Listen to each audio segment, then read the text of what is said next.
dass Prinz Andrew seinen Prinzentitel aberkannt wird. Er wird der Künstler sein, der früher als Prinz bekannt war. Er wird auch gezwungen aus der Royal Lodge aus, in seinem Zuhause, in dem er bis 2078 leben durfte. Ich muss allerdings erwähnen, dass Prinz Andrew jegliches Fehlverhalten bestreitet und nicht wegen irgendwelcher Straftaten verurteilt wurde. Aber dies ist eine PR-Krise für die Monarchie und in der geht es nur ums Überleben. I've always adored him all my life, and I believe that he is an extraordinary person. And Diana would be very proud of her grandchildren. I think we'd have a granny off. Because she would run faster in the races. Of course. Eins ist sicher, wenn du mir ein Geheimnis erzählst, ist es für mich ungefährlich, denn ich werde es vergessen. Ich werde mich an nichts erinnern, und in 9 von 10 Fällen, in denen du mir das Geheimnis erzählst, habe ich gar nicht zugehört, weil ich in meinem Kopf Lieder gesungen habe.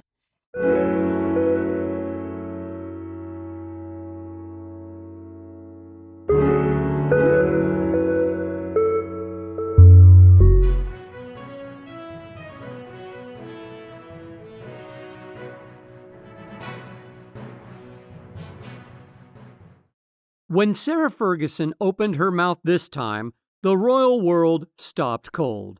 What she said wasn't just gossip, it was pure royal chaos. One sentence from Fergie was all it took to shake Buckingham Palace, leave Prince Harry blindsided, and pull Meghan Markle into one of the most explosive rumors in royal history. You'll want to stay tuned till the end, because what really happened behind those palace doors will leave you speechless. It all started quietly. Just another conversation with Fergie's usual confident grin. But then a reporter overheard the words that changed everything. Fergie supposedly hinted that Meghan had been Andrew's first client. That one phrase exploded online. Within hours, the phrase, Meghan's Yacht Days, was trending everywhere. People couldn't stop talking about it. Wenn Meghan ihre Titel verlieren, dann gibt es einen Kuss vom Chef. Der Tag, an dem Meghan Markle den Anruf bekommt und ihr gesagt wird, dass sie ihre Titel aberkannt werden. Hallo, ist das Meghan Markle? Wir werden dir deine Titel aberkennen. Sie wird in ihrer renovierten Küche sein und ihre renovierten Brezeln von einer Tüte in die andere packen und denken, sie sei die nächste Martha Stewart. Sie wird anfangen, Teller zu zerschlagen und Fenster einzuschlagen.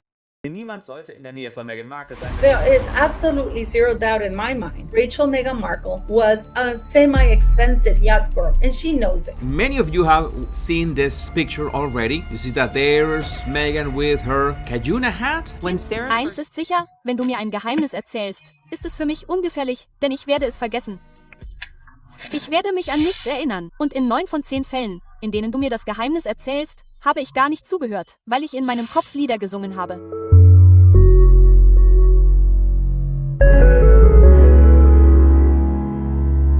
Markle ist eine sehr kranke Person, aber sie ist nicht hier, um sich zu verteidigen. Sie hat jedoch gesagt, dass sie psychische Probleme hat. Ich weiß es nicht, sie hat eindeutig welche. Ich denke, sie hat echte psychische Probleme, denn sie schafft es, sich über die harmlosesten Dinge zu ärgern.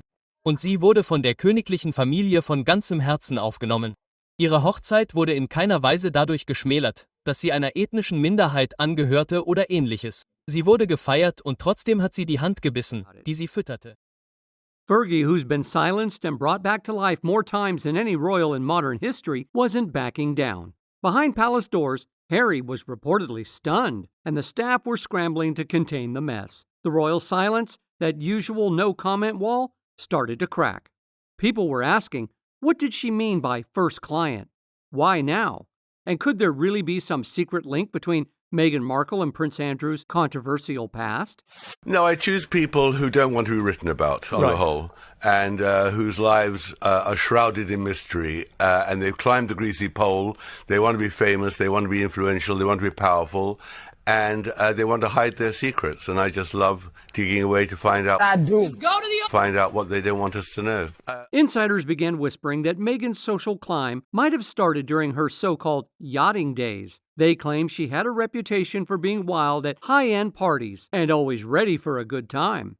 Whether true or not, this rumor wasn't just another royal headline. It was explosive. It threatened to open old wounds the monarchy had worked hard to bury. Some even said Fergie's comments weren't accidental. Maybe she slipped up, or maybe she dropped that bomb on purpose, knowing exactly how much damage it could cause. Whatever it was, the timing couldn't have been worse. Behind the polished smiles, the royals were panicking. It all began like a typical royal weekend. Fancy charity events, polite greetings, the usual show of grace. But behind those smiles, whispers were spreading fast. A few insiders had already heard what Fergie said before the public caught on. At first, No one believed it. After all, this wasn't her first time making headlines. But this time felt different, like Fergie knew exactly what kind of fire she was starting. So picture this, a private event in Mayfair, full of aristocrats and reporters mingling over drinks. Out of nowhere, Fergie drops a comment that silences the whole room. She hints that people seem to forget something important, that Meghan's first royal link wasn't Harry. At first, everyone laughs it off, thinking it's just Fergie being cheeky. But then she adds something that makes jaws drop. She supposedly joked that Andrew could easily come out and say he'd known Meghan long before Harry ever did, and not in a royal way. I've always adored him all my life, and I believe that he is an extraordinary person. And Diana would be very proud of her grandchildren. I think we'd have a granny off. Because she would run faster in the races. Of course. Yeah. But I wonder, she'd probably be funnier. No, I think I'd be funnier. And, you know, her boys are really special boys. What I'm thrilled about is seeing Harry so happy. And he's got his lovely wife and he's got beautiful children. He deserves to be loved. That single remark spread faster than champagne being poured at a palace party. Within hours, gossip chats were buzzing, reporters were scrambling, and the phrase, Andrew's first client, was everywhere. From text threads to Twitter feeds. Harry, according to palace insiders, didn't want to believe any of it. He'd heard rumors before, but this time was different. It came from inside the royal circle itself.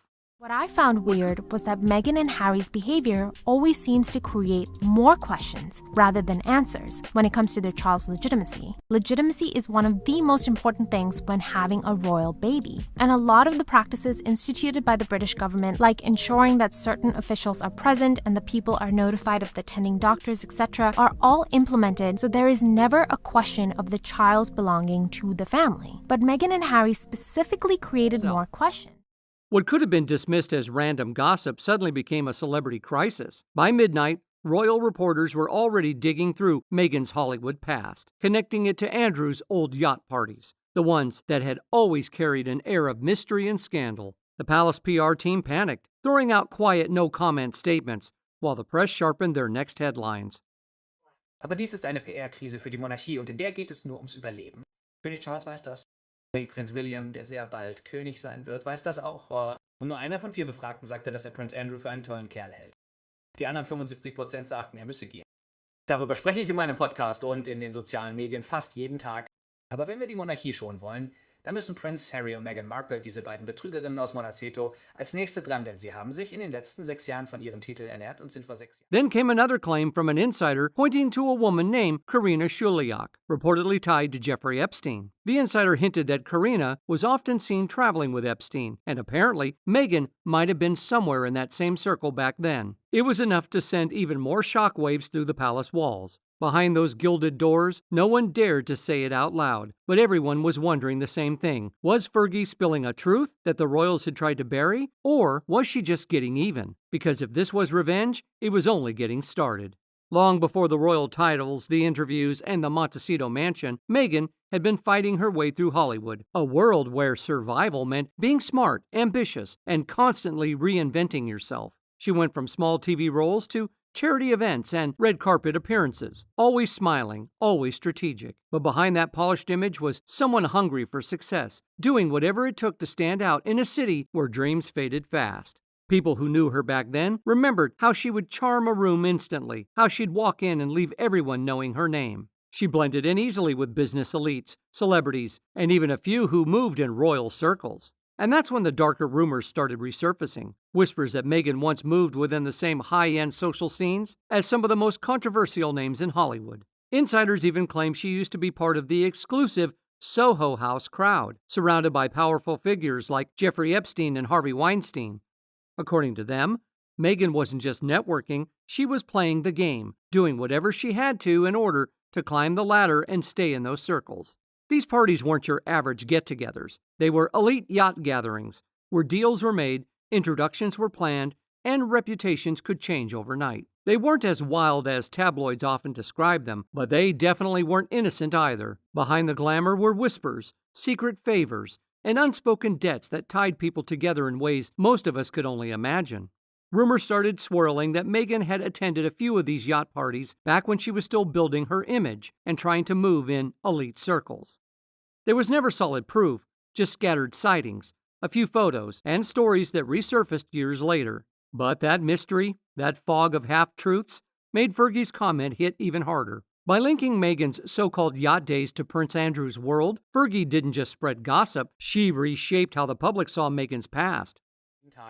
Aber wenn wir die Monarchie schonen wollen, dann müssen Prince Harry und Meghan Markle, diese beiden Betrügerinnen aus Monaceto, als nächste dran, denn sie haben sich in den letzten 6 Jahren von ihren Titeln ernährt und sind vor 6 Jahren aus der königlichen Familie ausgestiegen. To the media, this was gold.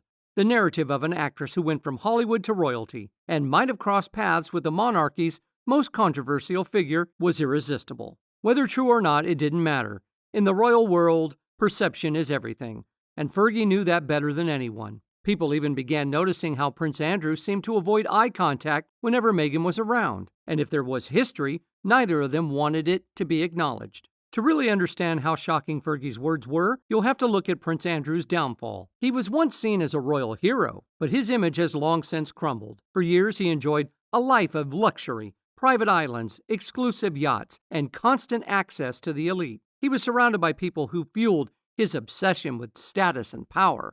But that bubble burst fast. His friendship with Jeffrey Epstein and that disastrous TV interview destroyed whatever credibility he had left. Kind, eins ist sicher, wenn du mir ein Geheimnis erzählst, ist es für mich ungefährlich, denn ich werde es vergessen. Ich werde mich an nichts erinnern, und in 9 von 10 Fällen, in denen du mir das Geheimnis erzählst, habe ich gar nicht zugehört, weil ich in meinem Kopf Lieder gesungen habe. By the time Fergie made her alleged remark, the world already saw Andrew as the royal family's biggest liability. So connecting Meghan to him wasn't just another rumor. It was like throwing a grenade at the monarchy's reputation. It linked Meghan, already a divisive figure, to one of the most darkest royal scandals in recent history. Then came more talk. People claimed there were old photos of Andrew with someone who looked a lot like Marcus Anderson, supposedly taken around 2001, when Meghan would have been in her 3rd year at Northwestern. There were even claims that she barely spent time at the university during that period. The mere idea that Meghan might have crossed paths with Andrew's inner circle before meeting Harry was enough to send tabloids into overdrive. What I found weird was that Meghan and Harry's behavior always seems to create more questions rather than answers when it comes to their child's legitimacy. Legitimacy is one of the most important things when having a royal baby. And a lot of the practices instituted by the British government, like ensuring that certain officials are present and the people are notified of the attending doctors, etc., are all implemented so there is never a question of the child's belonging to the family. But Meghan and Harry specifically created more questions. For the firm, this was a nightmare. 2 of the most controversial figures in the royal family now tangled in one explosive story, and no one knew how to contain it. While Andrew stayed quiet, hiding away from the public eye, Fergie's words brought his name right back into the spotlight, and it dragged Meghan's image into the mix. Because once Andrew's name is mentioned, silence isn't really an option anymore. Usually when Sarah Ferguson talks, people just listen for fun, but this time, her words hit royal circles like a lightning bolt. It all happened during what was supposed to be an off-the-record chat in a quiet corner of London. Fergie leaned in, gave that cheeky grin she's known for, and casually dropped a line that froze everyone in place. She hinted that Meghan was Andrew's first client. The way she said it was light, almost playful, but everyone in the room knew that that line carried weight, the kind of weight that could ruin reputations. Markle, die mittlerweile ungefähr so royal ist wie Burger King. Ich habe tatsächlich mehr Respekt vor Burger King als vor Meghan Markle, dieser kleinen Betrügerin. Sie nutzt ihren Titel weiterhin, um sich zu bereichern, Marmeladen, Gelees und Hundekuchen zu verkaufen und Geschäfte in der Unterhaltungsindustrie zu machen. Und was hat sie getan? Sie ist ins nationale Fernsehen gegangen und hat gelogen und ihre Familie des Rassismus beschuldigt. Within hours, the story leaked. By the next morning, journalists were all over it, breaking down every word. People started wondering, did Fergie mean client as a joke about Meghan's social climbing, or was she suggesting something darker, something tied to Andrew's past scandals? That mystery was enough to keep the media buzzing nonstop.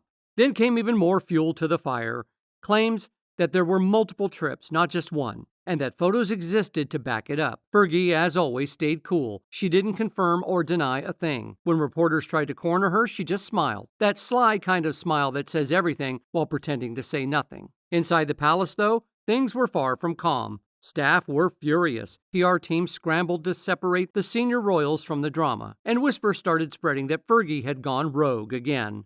But beneath all that outrage, there was a quiet truth. She knew exactly what she was doing. This wasn't a slip of the tongue, it was a move. Fergie has made a career out of walking that fine line between scandal and sympathy. By dragging Meghan's name into Andrew's mess, she didn't just revive old gossip, she flipped the royal narrative completely. Suddenly, Meghan's silence looked suspicious. Harry's frustration seemed justified, and everyone waited for their next move. In den letzten 6 Jahren haben Prince Harry und Meghan Markle versucht, die Monarchie auf Schritt und Tritt zu behindern und zu untergraben. Mit Enthüllungsbüchern und Dokumentationen und ihre Lügen verbreiten sie, meiner Meinung nach, fast jede Woche in der Boulevardpresse. Also König Charles, Schatz, ich liebe dich. Wenn wir schon Titel aberkennen, dann müssen wir als nächstes Harry und Meghan die Titel aberkennen. Okay, wenn ich auf mein Leben zurückblicke, okay, dann denke ich, dass mein Hochzeitstag ganz oben stehen wird. Das wird einer der wichtigsten Tage sein. Wen auch immer ich heirate, wann auch immer ich heirate, das wird ein wichtiger Tag sein. Der Tag, an dem Harry und Meghan ihre Titel aberkannt werden, wird auch ganz oben stehen. And just when things started to calm down, another question came up. Why now? Because with Fergie, there's always a reason. Every revelation, every accidental comment has a motive behind it. To understand this one, you have to look at Fergie's long, messy history with the royal family. The woman who's been exiled, forgiven, and reinvented more times than anyone else in the palace. From the toe-sucking scandals to her financial disasters and public apologies, she's lived through it all. Every time the royals tried to push her away, she found her way back. Smiling, polite, but always calculating. So, why bring up Meghan now? Some say it could be part of a plan, that maybe the royals wanted someone like Fergie to drop the story, to quietly tear Meghan down and remind people how she really met Harry. Others believe it's pure revenge. Fergie's payback for being treated like an outsider by the same family that later welcomed Meghan with open arms. Some think she's just taking back control of her own story, inserting herself into the spotlight again after years of being ignored. I don't think it's immediate. They're not about to have to give up milk deliveries. But I do think that when you're mocked so publicly as they've been, their value begins to nosedive pretty quickly. And I don't think they're finding any more sources of income. And with the stream of money they're spending on security, on mortgages, on just plain living, I think they can see the end of the road within 5 years at best. And they've got a real financial problem now. They've had a few misfires, haven't they? Whether it was their podcast, the relationship they had with Spotify, but it has to be said, some successes, you know, their relationship with Netflix. Where do you think it's slightly gone wrong in terms of what they thought they'd be able to offer to kind of the American public and they haven't actually been able to deliver? Well, the problem is all they can offer the American public is to trash our British royal family. Ignored. Of course, there's another theory. Fergie knows how the media works better than anyone. Maybe she's simply stirring a bit of chaos on purpose, keeping herself relevant while the public's focus drifts elsewhere. Or maybe she was trying to protect Andrew, using Meghan's name as a distraction from his own scandals. Whatever the motive, one thing's certain, Fergie's timing is always on point. Okay, wenn Harry und Meghan ihre Titel verlieren, dann gibt's einen Kuss vom Chef. Der Tag, an dem Meghan Markle den Anruf bekommt und ihr gesagt wird, dass sie ihre Titel aberkannt werden. Hallo, ist das Meghan Markle? Wir werden dir deine Titel aberkennen. Sie wird in ihrer renovierten Küche sein und ihre renovierten Brezeln von einer Tüte in die andere packen und denken, sie sei die nächste Martha Stewart. Sie wird anfangen, Teller zu zerschlagen und Fenster einzuschlagen. Niemand sollte in der Nähe von Meghan Markle. She survived decades of embarrassment by mastering what people now call controlled truth-telling, giving just enough to feed the tabloids without ever losing her place in the story. And this time might be her boldest move yet. With one sentence, she managed to redirect global attention, reopen old royal wounds, and put herself back in the headlines she once owned. Whether it was a calculated strategy or a desperate move, Fergie once again proved she knows how to keep everyone talking. But here's the real question. What did she hope to get out of it? The morning after her alleged comment broke online, Buckingham Palace went into crisis mode. There was no statement, no press conference, just silence, the kind that says everything's on fire behind the scenes. Inside, aides rushed between meetings, phones were buzzing nonstop, and senior staff were panicking about how to contain a story that was already way out of control. Every branch of the royal family was under pressure, and no one wanted to make the first move. Meanwhile, more rumors started pouring in. People began pointing out Meghan's old TV days, that she had once been a deal-or-no-deal girl, called herself a model, and starred in Suits. Then someone claimed she made serious money not from acting, but from her alleged yacht trips, supposedly charging huge amounts per trip. Also in California, Meghan Markle has just released another podcast in which she talks about leaving the show where she got her first big break. She says she was treated like a bimbo.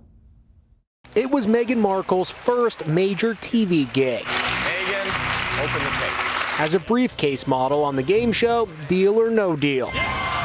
16 years later, the Duchess of Sussex is now revealing why she left during her second season. I ended up quitting the show. I was so much more than what was being objectified on the stage. I didn't like feeling forced to be all looks and little substance. Meghan details what went on behind the scenes during her latest podcast titled Breaking Down the Bimbo. There were different stations for having your lashes put on or your extensions put in or the padding in your bra. There was a very cookie-cutter idea of precisely what we should look like. The models were known for showing lots of skin, wearing skimpy dresses and...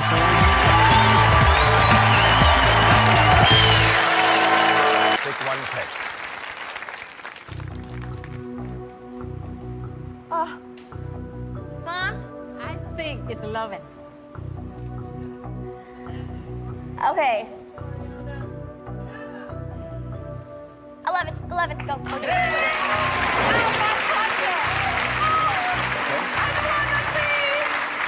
Meghan, open the case.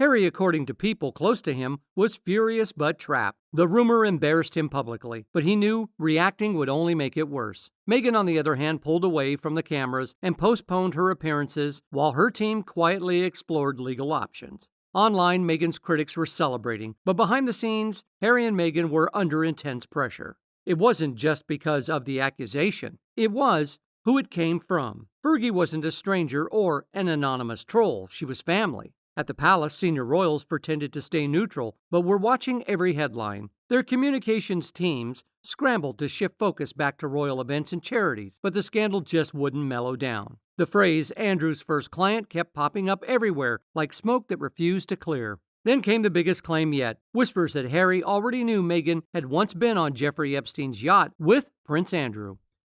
Kind, eins ist sicher, wenn du mir ein Geheimnis erzählst, ist es für mich ungefährlich, denn ich werde es vergessen. Ich werde mich an nichts erinnern, und in 9 von 10 Fällen, in denen du mir das Geheimnis erzählst, habe ich gar nicht zugehört, weil ich in meinem Kopf Lieder gesungen habe. Behind palace walls, resentment was brewing. Some thought Fergie had completely betrayed them, while others whispered she might have been set up. But everyone shared the same fear, that another royal scandal, this time involving Meghan, could reopen the wounds left by Andrew's downfall. The monarchy has always thrived on control, but this time it was slipping right through their hands. No, I choose people who don't want to be written about, on the whole, and whose lives are shrouded in mystery, and they've climbed the greasy pole. They want to be famous, they want to be influential, they want to be powerful, and they want to hide their secrets. And I just love digging away to find out. Find out what they don't want us to know. I wrote 4 years ago a book about Prince Charles. And it was a story about how he had rehabilitated himself after Diana's death, and how Camilla also had to be rehabilitated. And it was a number one. It was a fascinating story, not only about the man, but also about